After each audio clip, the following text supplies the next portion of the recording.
नमस्ते सदावत्सले मातृभूमि।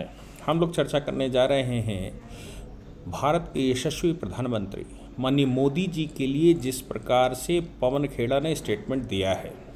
अब पवन खेड़ा के विषय में क्या कहा जाए, कांग्रेस के प्रवक्ता हैं और एक बात जो पवन खेड़ा कह रहे हैं वो कह रहे हैं कि हम कंफ्यूज हो गए थे। पवन खेड़ा कंफ्यूज हो जाना और उनका देश को के एक चैनल पर बैठकर माननीय प्रधानमंत्री जी के पिता का नाम बदल देना मतलब गौतम दास, ये कह दिया कि पहले कहा नरेंद्र मोदी, फिर बाद में कहा नरेंद्र गौतम दास मोदी। आप सोच लीजिए कि कितना अभद्र। फिर उन्होंने साथ में ऐसा जो न्यूज़पेपर कटिंग्स में आया कि उन्होंने दामोदर दास की जगह, जो नरेंद्र मोदी जी के माननीय पिताजी हैं, उनके पिता की जगह कहा कि नरेंद्र दामोदर दास मोदी के बजाय नरेंद्र गौतम दास मोदी होना चाहिए। आप सोच सकते हैं कि हमारे देश में मानसिक विकलांगता किस स्तर पर आ गई है।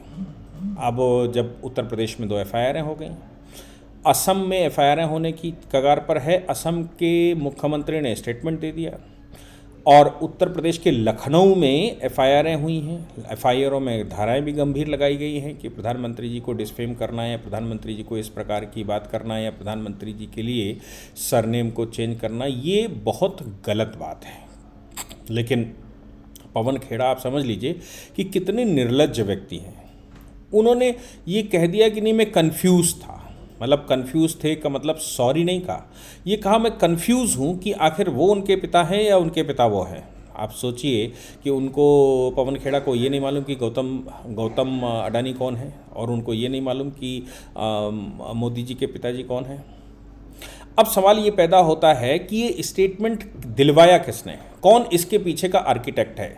इसके पीछे का आर्किटेक्ट क्या कांग्रेस है या फिर कांग्रेस लगातार अपने आप को हाईलाइट करने के लिए ऐसा कहता है। अपने आप को हाईलाइट करने के लिए का मतलब ये है कि जब धरातल पर तो है नहीं, कोई पूछता तो है नहीं। 136 किलोमीटर की या और लंबी, जहाँ तक मैं समझता हूँ, उतनी यात्रा करने के बाद राहुल गांधी को किसी ने हाथों हाथ तो लिया नहीं है। कांग्रेस इस समय उस विकलांगता की तरफ है जब नीतीश कुमार जैसे लोग ये कह दें या फिर तेजस्वी यादव कह दें कि ड्राइविंग सीट पर हमको बिठाइए और पीछे लद कर चले आइए, हम आपको लाद कर ले चलेंगे। जब इस प्रकार की बात कोई कह दे कि हम आपको लाद कर चल देंगे तो कांग्रेस की स्थिति क्या आ चुकी है हम सब जान ही रहे हैं। लेकिन अगर कांग्रेस ये कहती है कि नहीं हमारा स्टेटमेंट नहीं है, ये स्टेटमेंट तो खेड़ा का है, पवन खेड़ा का है, तो क्या कांग्रेस स्पोक्स पर्सन पद से पवन खेड़ा को हटाएगी? क्या कांग्रेस पवन खेड़ा को हटाने के बाद या कांग्रेस पवन खेड़ा को हटाने के बाद उनके खिलाफ मुकदमा दर्ज करवाएगी, उनको पार्टी से निकालेगी? भाई जिम्मेवारी तो उनकी होती है। इसका सिंपल लीगल प्रिंसिपल है। लीगल प्रिंसिपल को समझने की कोशिश करेंगे तो respondent is superior. Pawan Khera किसके बिहाफ पर बात कर रहे हैं? पवन खेड़ा तो कांग्रेस के बिहाफ पर बात कर रहे हैं। पवन खेड़ा किसके स्पोक्स पर्सन है? पवन खेड़ा तो स्पोक्स पर्सन कांग्रेस के हैं। कांग्रेस का स्पोक्स पर्सन किसके लिए बोल रहा है? सीधी सी बात है कि कांग्रेस का स्पोक्स पर्सन सिर्फ कांग्रेस के लिए बोल रहा है और जब स्पोक्स पर्सन कांग्रेस के लिए बोलता है तो उसकी रिस्पॉन्सिबिलिटी किसकी जाती है, किसकी बनती है? मैं समझ नहीं पाया कि आखिर कांग्रेस इसमें क्या चाहती है, कांग्रेस किस प्रकार का इसमें उसका रवैया है। मुझे लगता है कि ये एक मैनमेड था, ये एक प्लान्ड था। प्लानिंग में ये सोच कर रखा गया था कि किस तरह से पवन खेड़ा को सामने करके ये स्टेटमेंट दिलवाया जाए ताकि कांग्रेस सेंट्रल पॉइंट में आ जाए और प्रधानमंत्री जी को इंटरनेशनल फोरम पर कैसे बदनाम किया जाए। आपने जॉर्ज सोरस का नाम इस समय सुना ही चला ही है को। जॉर्ज सोरस के अकाउंट से भारत में कितने लोगों को, कितने एनजीओज़ को पेमेंट आया, उनके अकाउंट से कितने वकीलों को पेमेंट आया, भारत में मोदी जी के विरोध में काम करने वाले लोगों के अकाउंट में कितना पेमेंट आया और किस तरह से आया, ये सब दुनिया को दिख रहा है। और बाद में हिंडनबर्ग की रिपोर्ट आ गई, हिंडनबर्ग और सोरस का लिंक निकल कर आ रहा है। हिंडनबर्ग की रिपोर्ट भारत के विरुद्ध आई, अडानी के विरुद्ध आई।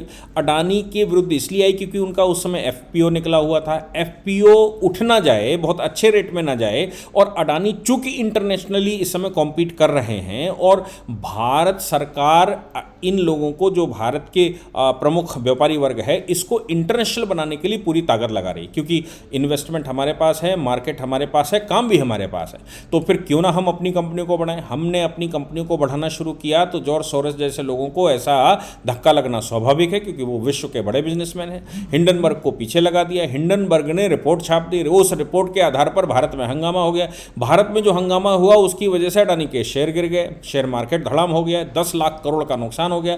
और बाद में पता लगता है कि हिंडनबर्ग का जो मुखिया है एंडरसन, वो तो कहीं ना कहीं राहुल गांधी के साथ फोटो खिंचवाए पड़ा है, लोग फोटो वायरल कर रहे हैं, कितनी सत्यता है मुझे पता नहीं। और जॉर्ज सोरस ने बाद में मोदी जी से पूछ डाला, कहा भाई अडानी का ये जो रवैया है, ये हिंडनबर्ग की रिपोर्ट है, उसके लिए मोदी जी को जवाब देना चाहिए। मोदी जी को जवाब देना चाहिए ऐसा सोरस वहां पर बैठकर क्यों पूछ रहा है, ये सवाल है।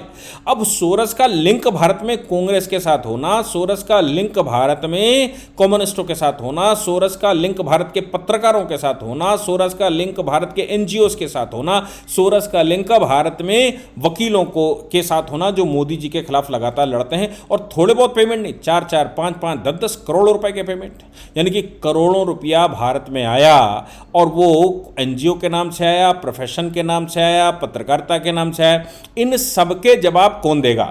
और ऊपर से ये तो चल ही रहा था, ऊपर से इन सब पर जांच बिठाता कांग्रेस ये कहती कि हमारे देश में ये जो कुछ भी चल रहा है वो हमारी कंपनियों को नुकसान दे रहा है, भारत के इन्वेस्टर को नुकसान दे रहा है, भारत के लोगों ने जो शेयर मार्केट में पैसा लगाया हुआ है वो धड़ाम करने का विदेशी प्लानिंग चल रही है। इस विदेशी प्लानिंग के बीच में कांग्रेस सरकार के साथ खड़ी हुई है, ऐसा उसको कहना चाहिए था। उसको कहना चाहिए था कि हम विदेशी हिंडनबर्ग की रिपोर्ट को नहीं मानते, हम भारत में भारत की स्टेबिलिटी चाहते हैं, भारत के लोगों का पैसा ना डूबे, भारतीय कंपनियों को हम बढ़ाना चाहते हैं, आम आदमी का पैसा इन कंपनियों में जो लगा हुआ है उनको हम बचाना चाहते हैं। ये बात कहनी चाहिए थी कांग्रेस को। इसकी बजाय क्या कह रहे हैं वो ये कह रहे हैं कि नरेंद्र मोदी जी का नाम हम बदल दें, नरेंद्र दामोदर दास मोदी की जगह उनका नाम नरेंद्र फला फला गौतम अडानी के नाम से जोड़ दिया गया। क्या गौतम अडानी नरेंद्र मोदी जी के पिता के स्थान पर आ सकते हैं कभी? क्या लिखा जा सकता है, सोचा भी जा सकता है क्या? भारत के प्रधानमंत्री आज पूरे विश्व में अपना डंका फैलाए हुए हैं और पूरे विश्व में उनकी एक यूनिक पोजीशन बन चुकी है। जो बाइडेन उनको फ़ोन करके कहते हैं, फ्रांस के राष्ट्रपति उनको सीधी बात करते हैं, ऋषि सुनक उनके बहुत बड़े फ़ैन हैं। संसार की जो बड़ी डेमोक्रेसी हैं, चाइना पाकिस्तान को छोड़कर, वो सब मोदी जी की फ़ैन है। G20 का सम्मेलन तक भारत को दे दिया। और इधर ये कांग्रेस के लोग सीधा सीधा मोदी जी के पिता के नाम के साथ ऐसा अपमान, स्वर्गवासी पिता के नाम के साथ ऐसा अपमान, भारत के प्रधानमंत्री के पिता के नाम से ऐसा अपमान, भारत के ऐसे 140 करोड़ लोगों के द्वारा चुने गए व्यक्ति के नाम के आगे ऐसा अपमान, मुझे नहीं लगता कि कांग्रेस को शोभा भी देता है। पूरी की पूरी कांग्रेस अगर चुल्लू पर पानी में डूब मरे तो भी माफ़ नहीं किया जा सकता। मैं राहुल गांधी के विषय में क्या सोचूं कि राहुल गांधी को ये समझ में नहीं आया कि अगर पवन खेड़ा ऐसा स्टेटमेंट देते हैं तो फिर कांग्रेस माफ़ी मांगे, कहे प्रधानमंत्री के लिए ऐसा नहीं कहा जा सकता। सैद्धांतिक रूप से कांग्रेस भारत के साथ खड़ी होनी चाहिए, बिल्कुल वैसे ही जैसे आपको याद होगा कि जिस समय पाकिस्तान का 71 का युद्ध चल रहा था, उस समय की जनसंघ पूर्ण रूप से उनके साथ खड़ी हुई थी, सरकार के साथ खड़ी हुई थी, इंदिरा गांधी के साथ खड़ी हुई थी। आप याद करो 1962 का जिस समय युद्ध चल रहा था, उस समय जनसंघ और संघ दोनों ही इनके जवाहरलाल नेहरू के साथ खड़े हुए थे। यहाँ तक कि कह दिया गया था कि अब दिल्ली की पुलिस लेकर चले जाइए, दिल्ली का ट्रैफिक व्यवस्था हम संभाल लेंगे, देश के इंटरनल इश्यूज़ को संघ ने कहा, जनसंघ ने कहा हम संभाल लेंगे, आप एक काम करिए, आप केवल बॉर्डर सुरक्षित रखिए, बॉर्डर पर लड़िए। लोगों ने कहा भी कि नेहरू जी की मदद आप करना चाहते हो, और नेहरू जी तो कट्टर विरोधी हैं।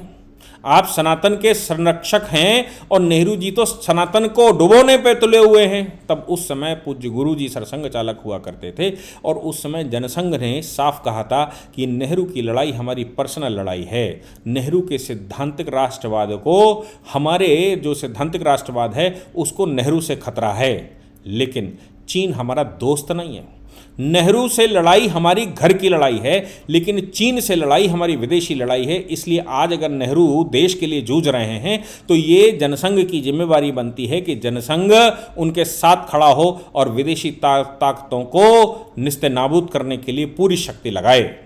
आप सोचिए एक कैसा राष्ट्रवाद था कि राष्ट्र प्रथम और बाकी सब बाद में। और एक आज की सिचुएशन है, इस सिचुएशन में आप जिस समय देश इस तरह के संकट में हो, देश बढ़ रहा है, $5 ट्रिलियन की तरफ बढ़ रहा हो और विश्व की 5 बड़ी अर्थव्यवस्थाओं में भारत आ चुका हो, ऐसी 5 बड़ी अर्थव्यवस्थाओं में आने के बाद ये जो प्रहार हैं सोरस के द्वारा, ऐसे प्रहार होना स्वाभाविक है। ये जो प्रहार हैं हिंडनबर्ग के द्वारा, ऐसे प्रहार होना स्वाभाविक है। इन प्रहारों के बीच में कांग्रेस उनके साथ खड़ी दिखाई पड़े। कांग्रेस सुप्रीम कोर्ट में पिटीशन डाले, सुप्रीम कोर्ट में कमेटी बैठने की बात आए, सरकार कहे कि हम गुप्त कमेटी बैठाएंगे, आप इसका ज़्यादा डिंडोरा मत पीटिए। कांग्रेस कहे नहीं, इसको खुले में खेल खेलिए, भारत की इकोनॉमी से उनको कोई मतलब नहीं है।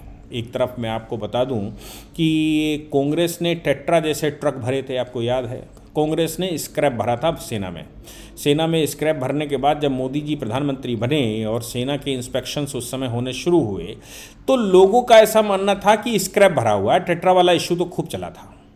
मोदी जी ने कांग्रेस के द्वारा खरीदे गए किसी भी हथियार पर आधा शब्द इसलिए नहीं बोला था कि अगर बोलते हैं कांग्रेस के लिए तो हमारी सेना पर प्रभाव पड़ेगा। अगर हम बोलते हैं कि हमारी सेना के लिए गलत हथियार खरीदे गए तो सेना का मनोबल ही नहीं डाउन होगा, विरोधी भी अपने आप को गर्वान्वित महसूस करेगा और भारत के लिए बुरा बुरा सोचेगा। इसलिए उन्होंने आधा शब्द उस समय नहीं कहा, जबकि हम सब खूब अखबारों में छपा जा रहा था कि सेना की क्या सिचुएशन चल रही है। अब आप सोचिए कि ऐसी परिस्थिति के बीच में मोदी जी ने काम करना शुरू किया, उसमें फोर्सेस में काम करना शुरू किया, फोर्सेस के इक्विपमेंट खरीदने शुरू किए, हथियार खरीदने शुरू किए, फिर हथियार बनाने शुरू किए, फिर उस पर इन्वेस्टमेंट लेकर आए, विदेशी कंपनियों को भारत में मैन्युफैक्चरिंग के लिए प्रभावित किया। विदेशी जो इंपोर्ट होता था, इंपोर्ट की बजाय राजनाथ सिंह जी को बिठाया गया कि भारत में उसके इक्विपमेंट बनाए जाएँ। ये सब कुछ किया, लेकिन कांग्रेस के लिए उन्होंने आधा शब्द इसलिए नहीं इस्तेमाल नहीं किया क्योंकि कांग्रेस के लिए कहने का मतलब है पूरे राष्ट्र के पर प्रश्न खड़े हो जाना, राष्ट्र पर कहीं ना कहीं सवाल खड़े हो जाना। वो राष्ट्र की अस्मिता का प्रश्न था, इसलिए माननीय मोदी जी ने आधा शब्द नहीं किया। लेकिन क्या कांग्रेस होती तो करती। राफेल का मामला था, कांग्रेस सुप्रीम कोर्ट तक गई ये कहते हुए कि ये हमको हथियार दिखाइए कि इसमें क्या क्या लगा हुआ है। राहुल गांधी ने वो पिटारा खोला, वो ढिंडोरा पीटा कि राहुल गांधी लगातार ये कहते रहे कि राफेल के अंदर कौन कौन से हथियार लगाए गए वो भी हमें बताइए। सुप्रीम कोर्ट से कह रहे थे कि आप मॉनिटरिंग कमेटी बनाइए। ऐसी परिस्थितियाँ जिस देश के पॉलिटिशियंस में हो, क्या वो पॉलिटिशियन देश में सर्वाइव करने लायक है भी, ये भी विचार करना ही होगा। लेकिन जॉन सॉरस जैसे लोग जो भारत में लगातार खेल खेलने का प्रयास कर रहे हैं, उनका सपोर्ट कांग्रेस के द्वारा करना या कांग्रेस के सहयोगी दलों के द्वारा करना, ये राष्ट्रद्रोह से कम नहीं है। पवन खेड़ा का बयान राष्ट्रद्रोह से कम नहीं है। इसलिए पवन खेड़ा को अगर कांग्रेस अपनी छवि बचाना चाहती है तो पवन खेड़ा को कहीं ना कहीं उसको साइड करना होगा, उसको पार्टी से निकालना होगा, उसके खिलाफ कांग्रेस को मुकदमा करना होगा अगर ऐसा है। और नहीं तो ये माना जाना चाहिए कि इस पूरे खेल में कांग्रेस कहीं ना कहीं शामिल थी, कांग्रेस ही करवा रही थी। मुझे लगता है कि हम सब लोग जो हमको सुन रहे हैं, हम सभी ये प्रयास करेंगे कि पवन खेड़ा को कितना ज़्यादा से ज़्यादा क्रिटिसाइज़ किया जा सके ताकि उनको सद्बुद्धि आए। आगे फिर जब मिलेंगे तो फिर से इस तरह का कोई विषय उठाएंगे। जय हिंद, जय भारत, वंदे मातरम।